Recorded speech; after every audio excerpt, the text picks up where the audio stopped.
बिस्मिल्लाहिर्रहमानिर्रहीम। नाज़रीन, programme current affair के साथ आपका मेज़बान सैयद आसिफ अली हमदानी हाज़िर खिदमत है। नाज़रीन, आखिरकार सदर मुमलिकत ने अपना पत्ता आज शो कर दिया। डॉक्टर आरिफ अलवी ने इलेक्शन कमीशन को बाकायदा तौर पे 6 नवंबर 2023 की तारीख जो है वो लिख के भेज दी है कि इस तारीख तक जो है वो 90 दिन पूरे हो जाएंगे और आप इलेक्शन कराएं आइनी तौर पे। इसके बाद आइन की वायलेशन होगी और आइन जो है वो आइनी इसकी फिर इलेक्शन अगले की हैसियत ख़त्म हो जाएगी। अगर ये 6 नवंबर की इलेक्शन की तारीख अगर इलेक्शन कमीशन कराता है तो नवाज शरीफ आ रहा है 21 अक्टूबर को, तो टोटल जो है वो मुस्लिम लीग नून के कायद के पास 14 दिन होंगे इलेक्शन कैंपेन चलाने के लिए। अभी तक बिल्कुल ज़रा सी भी नून लीग की कहीं पे हमें मूवमेंट पूरे पंजाब के अंदर, पाकिस्तान के अंदर कहीं पे भी नज़र नहीं आई है कि जिससे कुछ पता चल रहा हो कि इलेक्शन का माहौल बन रहा है और इलेक्शन होने वाले हैं। अभी तक तो सिर्फ और सिर्फ जो है वो जोड़ तोड़ के जो है वो लंदन में, कभी दुबई में प्लान हो रहा है कि अगला किस तरीके से हिकमत अमली होगी और कैसे बनाया जाएगा। दूसरा, जिस धड़ल्ले के साथ नून लीग के जो कायदीन हैं वो बार बार मीडिया के सामने आके कह रहे हैं कि नवाज शरीफ का फ़कीदुल मिसाल जो है वो इस्तकबाल होगा 21 अक्टूबर को, और वो कह रहे हैं जी कि एक दफ़ा पाकिस्तान की नई तारीख दोहराई जाएगी और मरियम नवाज़ को जो चीफ ऑर्गेनाइज़र है मुस्लिम लीग नून की और बेटी भी हैं नवाज शरीफ की, वो इस सिलसिले में जो है वो इस्तकबालिया कमेटियाँ बना रही हैं पूरे चारों सूबों में कि काफ़िले कैसे आएंगे, कहाँ कहाँ से आएंगे, इस्तकबाल लाहौर में कैसे किया जाएगा। अगर ये अपने मोमेंटम यानी कि अपने जितने वर्कर्स हैं, सियासी वर्कर्स, उनको अगर निकालने में 21 अक्टूबर को मरियम नवाज़ इस्तकबाल के लिए कामयाब हो गई तो फिर समझ लें कि इलेक्शन में वाज़े नज़र आ जाएगा कि अवाम के अंदर नवाज शरीफ की मकबूलियत का ग्राफ कहाँ पे है। दूसरी जानिब पीपल्स पार्टी के बिलावल भुट्टो जो हैं वो खुल के अब उन्होंने बाकायदा इलेक्शन कैंपेन सिंध के अंदर शुरू कर दी है। वो मुख्तलिफ जगहों पे उनका शेड्यूल्स हैं और वो जलसे कर रहे हैं और वो यही कह रहे हैं कि जी हमारा जो है वो अब इलेक्शन के अंदर कोई इत्तेहाद नहीं होगा और हम इंडिपेंडेंट इलेक्शन लड़ेंगे। और वो ये भी कह रहे हैं कि दीवार पे लिख लें, बिलावल भुट्टो ने कल अपने खिताब में कहा कि आप दीवार पे लिख लें कि अगला वज़ीर आज़म जियाला होगा। यही सूरत हाल नून लीग की है। वो कह रहे हैं जी कि नवाज शरीफ जो है वो 2/3 अक्सरियत से चौथी मरतबा वज़ीर आज़म पाकिस्तान बनेगा। हालांकि नवाज शरीफ जो है वो मुख्तलिफ मुकदमात में अभी मदरूब भी अदालत को, और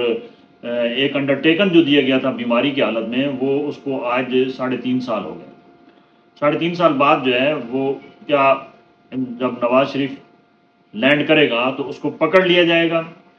ये एक सवालिया निशान है। जो आइनी माहिरीन है, जो कानूनी माहिरीन है, वो ये कह रहे हैं कि नवाज शरीफ को गिरफ्तार किया जाएगा, जबकि नून लीगी हल्के कह रहे हैं कि हमारे साथ अवाम का इतना बड़ा सैलाब होगा कि किसी की जरूरत नहीं होगी कि वो नवाज शरीफ को हाथ डाल सके। अब ये तो अगर 21 अक्टूबर 2023 को नवाज शरीफ वाकई लाहौर लैंड करते हैं तो फिर पता चल जाएगा कि कितने लोग इस्तकबाल के लिए आते हैं, और ये भी पता चल जाएगा कि क्या नवाज शरीफ गिरफ्तार हो जाएंगे और वो अदालतों का सामना करना पड़ेंगे। नाज़रीन, दूसरी जानिब हाफिज साहब का डंडा अभी तो खूब चल रहा है, यानी आज भी बहुत सारी जगहों पे रेड हुई हैं और वहाँ पे बड़ी तादाद में स्मगल शुदा अशिया भी, पैसे भी बरामद हो चुके हैं। सिंध के अंदर जो सूरत हाल है वो इंतहाई सबसे खौफनाक जो करप्शन की सूरत हाल है वो सिंध में है। सिंध के सिर्फ आप 4-5 जो बड़े बंदे हैं उनके अगर थोड़ी सी डिटेल में जाएं, हाफिज साहब ने लिस्टें तैयार करवा ली हैं। हाफिज साहब के पास तमाम फैक्ट शीट जो है वो हाफिज साहब को मिल चुकी है एजेंसियों के ज़रिए, तमाम पॉलिटिकल पार्टीज़ की, तमाम इस्टेब्लिशमेंट के लोगों की, तमाम जिन जिन लोगों ने जहाँ जहाँ वारदातें डाली हैं या डाल रहे हैं, उन सब के गिर्द घेरा तंग होता नज़र आ रहा है। और कई जो है वो उनको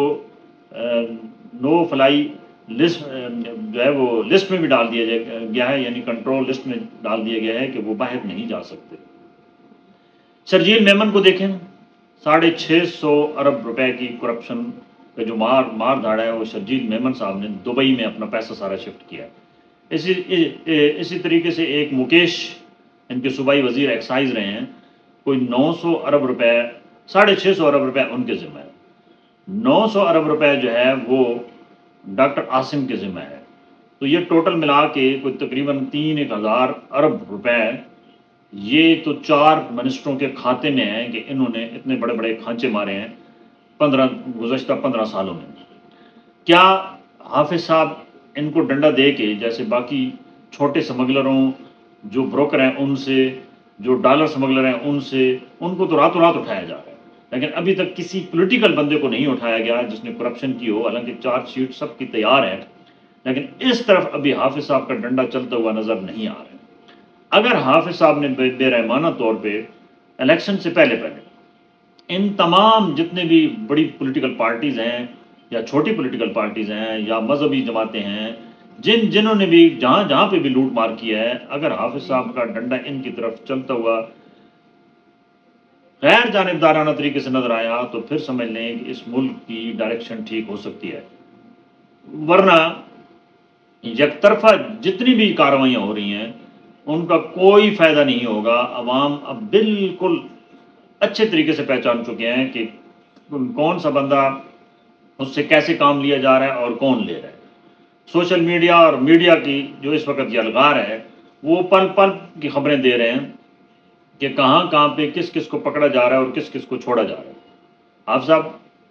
آپ ہمارے سپہ سالار ہیں، آپ بلند حوصلہ والے ایک سپہ سالار ہیں، اور مجھے کبھی امید ہے کہ انشاءاللہ آپ کسی بھی دباؤ کا شکار نہیں ہوں گے، کسی بھی دھمکی کا شکار نہیں ہوں گے، اور آپ اپنے غیر جانبداری کا مظاہرہ کرتے ہوئے آپ نے تمام پولیٹیکل پارٹیز کے اندر جتنا کرپٹ مافیا ہے ان کو الٹا کر کے ان سے پیسے نکلوائیں، تاکہ اس ملک کی جان جو ہے وہ IMF کے قرضوں میں جو اس وقت جھگڑا ہوا ہے وہ چھوٹ جائے اور عوام کو جو ہے وہ ریلیف مل سکے، کیونکہ عوام اب مزید تکلیف برداشت کرنے کو تیار نہیں ہے۔ اگر آپ نے یہ ایسا کام کر لیا تو ایک تو تاریخ میں آپ کا نام سنہری حروف سے لکھا جائے گا، اور دوسرا پوری قوم آپ کے ساتھ کھڑی ہوگی۔ بہت شکریہ، اپنے گرد و نواح کے لوگوں کا خیال کیجیے گا۔